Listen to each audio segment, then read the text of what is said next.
Isa ka bang content creator at naghahanap ka ng mga sound effects na pwede mong pampaganda sa mga content mo tulad ng mga ito?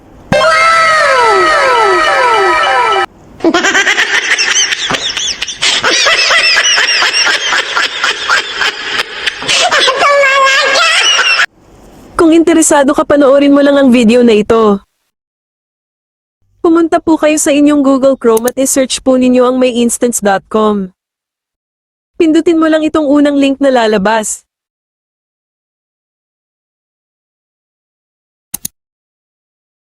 Dito makikita nyo na marami po kayong pagpipilian. Halimbawa, ito ang gusto mong sound effects, at kung gusto nyo itong i-download, pindutin nyo yung pangalan ng sound nasa baba. Scroll lang nyo pababa at pindutin po ninyo ang download MP3.